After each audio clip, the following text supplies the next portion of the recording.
Well, I'd like to welcome everyone back to Rollforming with Ron. This is our second episode, and today's guest is Nate Roston, who's been working with us for how many years? You've been here? I've been with New Tech for 6 years, but prior to that, I was working for Englert for about 14 years, and then before that, we were working for WeatherGuard Building Products for about 15 years. Yeah. And that's where we had I worked with a lot of guys that are leaders in the industry now. Well, I worked with Mike Rich and Troy Falbo and Andy Chapman and Joe LaCrue and who else? Jim Basham. Yeah. I mean, lots of guys.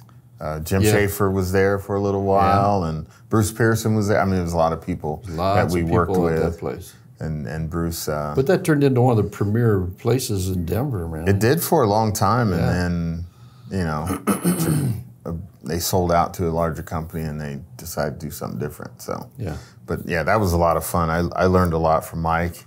Well, you were doing a lot of machine stuff there. Big machine stuff. Yeah.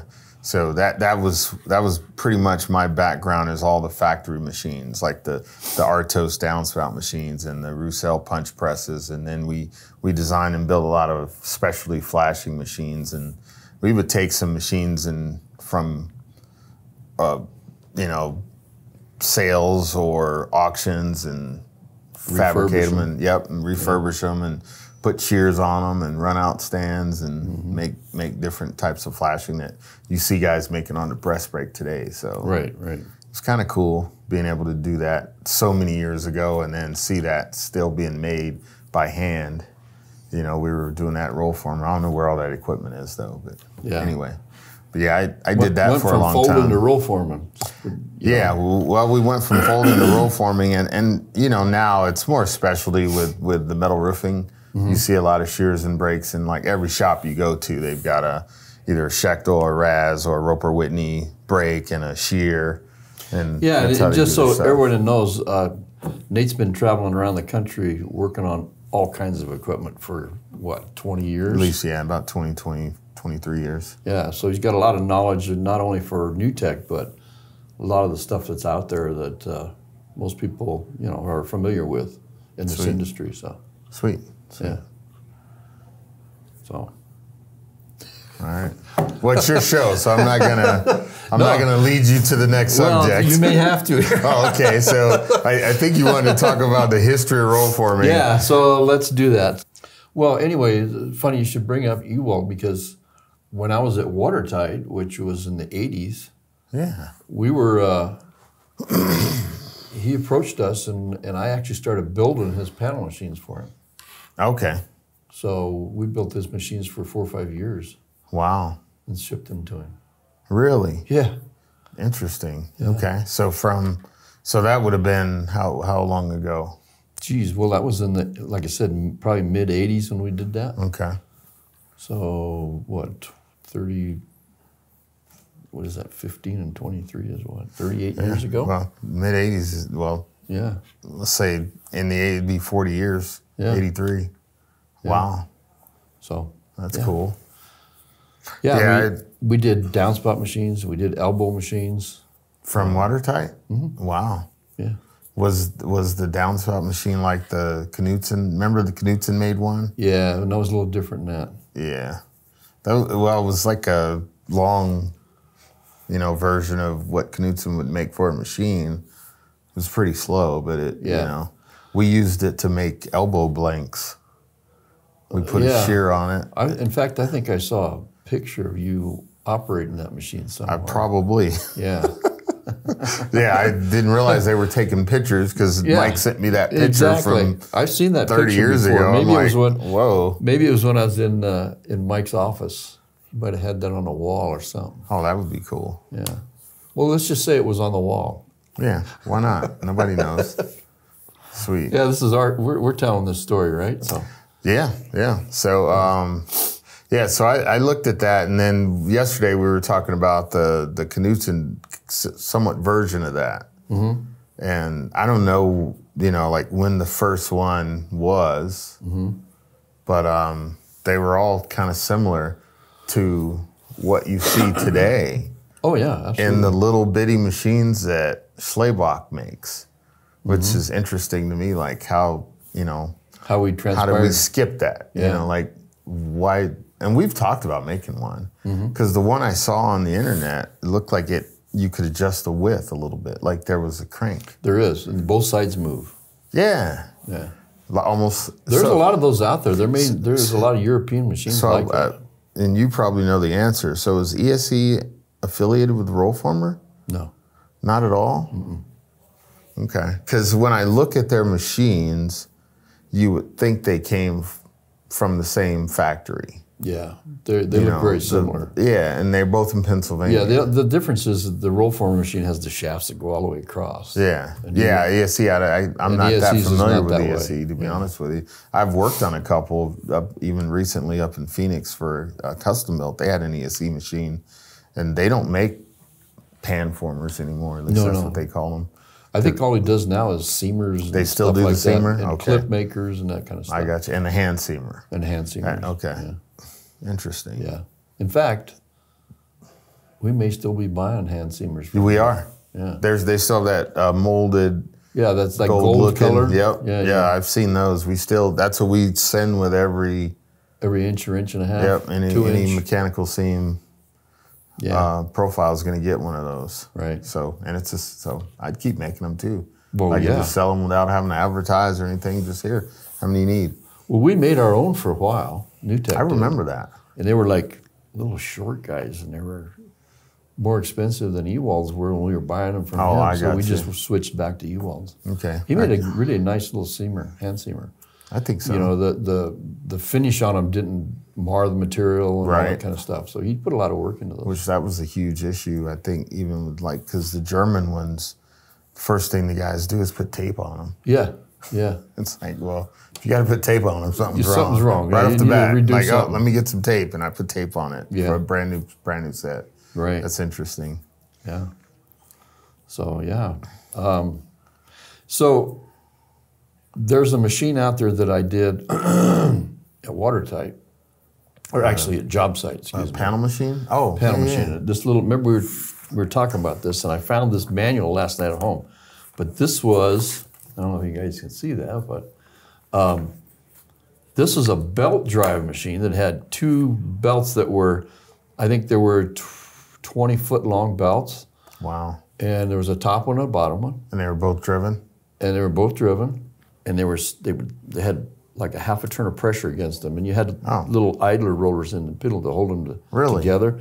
And that actually you'd feed it in there, and it would grab that material and just pull it right straight through there. Seemed like you can just imagine that. Yeah, if you just go all the way down the length of the machine, that's like one continuous pull.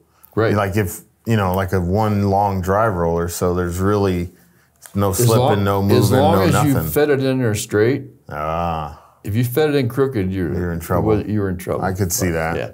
So the demise of that was the belts became hard to get, and they only lasted 4 or 5 years, and then people started having problems getting the belts. So it kind of went by the wayside. But anyway, it was kind of a neat little machine. Yeah, you kind of wonder about some of those ideas if we could reincorporate that. Oh yeah. Into some of this stuff. See, now I want to interview Ron. No, because I got all these questions. Well, because I'm talking to this guy yesterday about the gutter machines, and he's got a 5-minute. The guy that dropped off yesterday, David, and then he starts asking me questions about So he had the job site. What do you call it? Services, which is what this is. The 7-inch. Box the 7-inch job site. The 7-inch box gutter. Yeah. He was having a hard time with, and then the Rollformer half round. And two tough machines. So when we came out with the 7-inch, I mean that was basically an industry shape that was already there. Yes. Oh, okay. So but see when I designed that one, I had it so it would do straight back. This was the plan. I never really got finished with it. Straight back, hook, which we can do.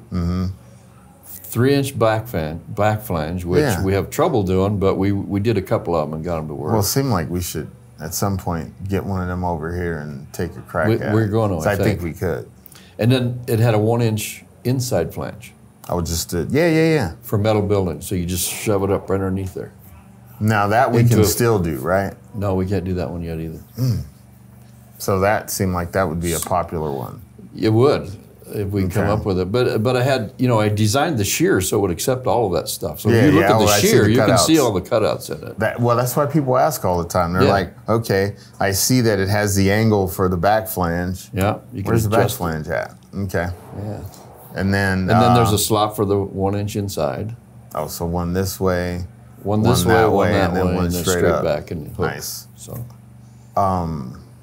But one of the things we were talking about, and I think I remember talking to you about, because we bought out Nasser, but then you had other ideas on how to incorporate what they were doing in our existing machine. Yeah, absolutely. So the face box would change out.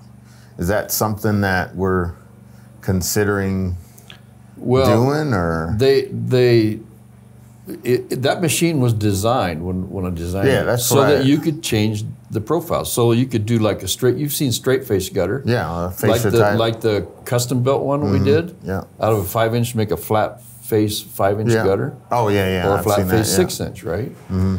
So and that's where that came from. So we could just interchange those things. And so would the bottom be the same width as a standard 5, or would it skinny up? On that one, it would be. Okay. But if you're doing a fascia gutter and that type of thing, then the bottom's got to get narrower. Okay. So or you could do I guess you could really do a wide bottom fascia too. Okay. Just depends on material usage and what's out there. And I know that, and what he was asking about was a half round. Yeah, I mean, we talked about a half round before, and we actually tried to do one. We had talked before when they were initially asking questions about doing an outside roll and an inside roll in the same machine, right? Where you just maybe change the box out. I believe that if we could do that, it would change everything. Could.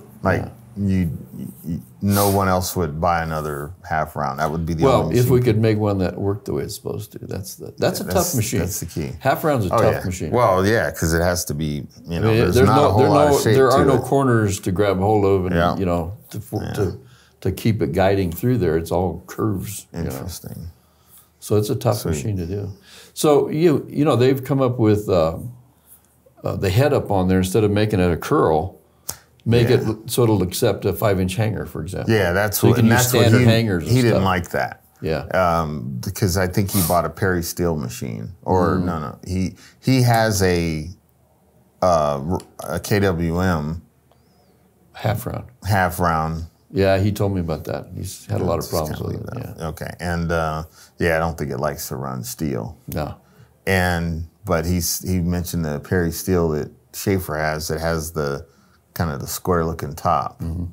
Yeah. So if we can get rid of that and just do like we were gonna make that machine. The job site has a little bit of a rounded top, so it looks almost right, but it does have a hook, but it's not so. You would need a rounded head, like you'd have to have a different hanger. Yeah, and I know they make them. Somebody makes them. Do they? I don't know. Yeah, I think I have a sample of one actually. That's interesting. In my toolbox. Well, we ought to make sure we know about that, because if we do that, we're going to need that hanger to. Yeah, I think I have one in the bottom of my box. Okay. If not, we can find them. But it's a rounded, it's like a hidden hanger with a rounded head on it to go in to accommodate that. If we talk about the SSP machine, for example, right? Great machine. They ran great. They really beefy machine. But the problem with it was everybody hated that changeover process, because it took 2 guys 4 or 5 hours and then try to make the machine run right again, because you had to reline everything. And I had a process when I did that, because I did that for several customers. Like, that would be a regular occurrence. I would either have customers drop machines off, drop it off one day, pick it up the next day, or I would go out and do it on my own. And I got to a point where I could do it in like 3 hours by myself. Yeah. And from like 675 to 200. Well, I tell you what, that's tough. Lifting that out there was tough. It is. I used to lay sheets down over the top so I wouldn't mess up the shear. Right. And I could do that pretty quickly. I'd always do the right side first, and then do the left side, which I think was a little bit easier because you left side was pop easier. that You one could out go out the pull back end. out. But the right side had to hard. go through that shear. That was a tough one. Well, and those were long rails. I pulled the right out of the entry end. Oh yeah, that's right. The Yeah, right was entry. Because I could take the shear out and the drum, or the entry guide and the drum off, and then we'd pull it out. But when that machine was set up right, you couldn't beat it. Yeah. I mean, it's bulletproof. I mean, they still have them out there. They're running right now. There's all kinds of them out there. Yeah, so we see a lot of SSPs that want to come in and switch over to SSQs, but those machines have been running for decades. Yeah. And no issue. Well, and that's, when we come up with the SSQ format, changed it over to an SSQ with a quick change tooling, one guy, one wrench, 45 minutes. Oh, yeah. Then when I came up with that, I thought, there's a lot of SSPs out there. So now we need to come up with a retro kit so that we can change all those that are out there over to the SSQ. Now we saw all the tooling for that. Well, we're starting to reinstitute that a little bit more. We just recently did one. Yeah. Not too long ago. And I think we have 2 or 3 of them on the books that we need to do still. Yeah, so. There are a couple that they want. So that's pretty interesting too, I think. Okay. It helps. It not only helps these guys, a lot of these guys can't afford a brand new machine, but they can afford to do that, and it kind of gives them that, that step up to the next level. Flexibility to switch the tooling out. Yeah. So. But I would say the SSP, when it was introduced, I mean, it really kind of changed the game, because up until that point, most machines only, you had a machine and it made this panel. That's right. Like the Care 20 and all that. It was like, okay, this is the profile. There was no swapping out. You maybe changed the width of the panel, but you weren't changing the profile. So when I saw the SSQ or the SSP, it was like, wow, that's a multi-panel machine. That could get you anything that you need. So the changeover at the time, once you got the hang of it, it really wasn't that bad. I know several customers that were able to change it out with 2 guys pretty quickly. Yeah. And they would run one panel in the morning and then run another panel in the afternoon, and go back and forth quite often. So yeah, until we saw some SSQ type machines come out, and we won't talk too much about that, because there's 2 versions of the SSQ. The earlier the first 50 were one way. Yes. And then and beyond that, there's really no one that can really compare to that. Maybe the Quadro, because they have the flippers. Yeah, but then if you go away from those 2, it's going to take you a while to realign everything back in. And we were looking at some of the videos. I know Rick is making an article to compare the 2. And yeah, if I'm going from, let's say, a 1-inch fastener flange to a 1.5 fastener flange, it's an easy flip. But if you're going to a 2-inch mechanical, which is only one-sided, because they don't have, they're not strong enough to have the 2. So if you're switching from 2-inch to 1 3/4, you're taking both cassettes out, and that takes a little bit longer than 45 minutes. Well, that's a forklift too. You can have a forklift. Well, you need a forklift or a crane or something, and that's going to take more than 45 minutes to do that. So yeah, and then the other thing about that Quadro is that's always intrigued me, or actually not intrigued me, but made me think about how I don't know the word to use. When they're running a panel out, they didn't make any runout stands.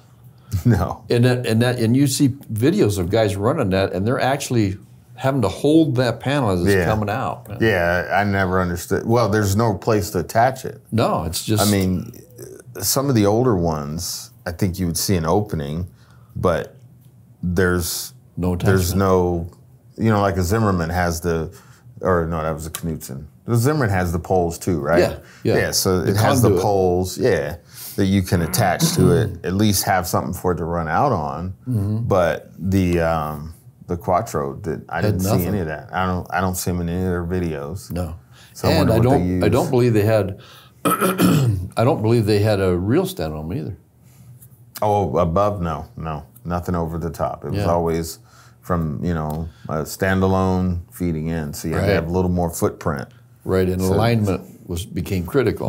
It's not you just set it on here and it lines up. It's like, I got to get this thing aimed right. If I'm not mistaken, I've seen the machine on a trailer on wheels. Yes, there are on wheels on the Imagine trailer. How dangerous that is. Yeah. I mean, you make a left turn too hard, that whole machine going to go? It's locked into these channels, but yeah, that's always been kind of iffy for me too. Yeah. And from my understanding, they don't do too well after they've been down the road a little bit. Very true. I've seen a lot of those parked. And as we've talked before, you really don't have many adjustments at all for that. No, it's all shim. Like we have, actual adjustments or eccentrics where they have, you got 2 spots, and then if you need to add pressure, you have to add shim to this outside spot to lift it up to push it into the bottom. Yeah, quite an ordeal. I've done that quite a bit, and it's not as easy. It's kind of a guessing game because you don't know what kind of shim to put in there. Unfortunately, it is, and tough. I've done that before. Yeah, on their soffit specifically, didn't run. I feel very lucky I never had to work on one of those.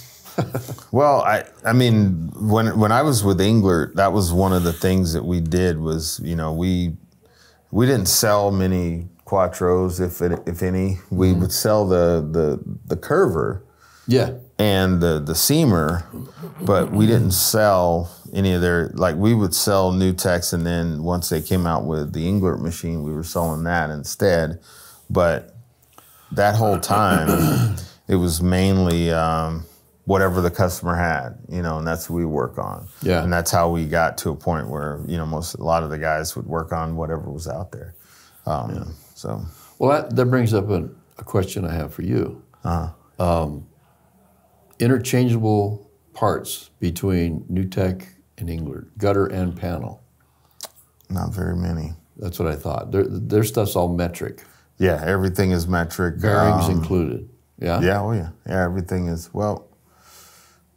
I think the bearing sizes are universal, aren't they? Or I don't know. I don't think so. I think the numbers are, whatever the numbers. I thought those were millimeters. And it could be. And I don't know. They're definitely different. Yeah. Yeah, I've seen that they're different. But I thought the sizes were universal. They could be. But I get a lot of guys that call, I used to, that want to buy, they have an Englert machine that was made by Englert, overseas by Englert. Yeah. And they want to buy parts from our machine to stick in that machine. Yeah, I usually tell them no. It just doesn't work. Because they were even asking about shear blades, and I told them no, shear blades aren't going to work. Yeah. So let's, I usually just tell them no, nothing's going to work. So don't even sell it, and don't buy it from us, because if it doesn't fit, then you're going to want to send it back. Yeah, exactly. Yeah, and we're not going to work on your machine. Right. So right. Yeah, we may make some adjustments and things like that. Well, I did. There was a point where I had people from Englert customers calling me for help because they couldn't get a hold of anybody.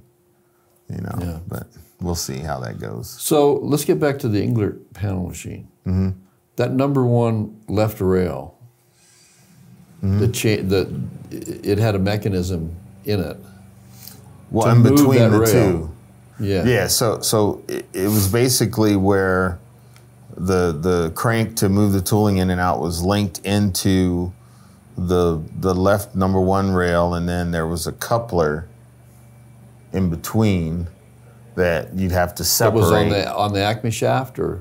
No, it was in between the shaft going from entry to exit. Okay. So it was in between where you could separate them. So you would dial in the first rail where you wanted it, and then separate it, and then you could dial the second rail to where it needed to be. That's how you set your offset, and then because it had teeth, it wasn't like where it would capture it and you know, yeah, you know what I mean? Yep, I do. So you'd have to separate it, and then you'd have to get them to mesh good. So maybe it was a little bit too far in or too far out, because so it wasn't a hard stop. It was no, it was not. It was like closest tooth to the closest hole kind of ball to the pin. Kind of a wag, huh? Yeah, yeah. It was. I mean, it worked, but you'd have to know which one to on which profile to go cheat it a little bit more, a little bit less. So 675, you want to make that. You don't want to make that leg too tall because the clip's got to fit. Right.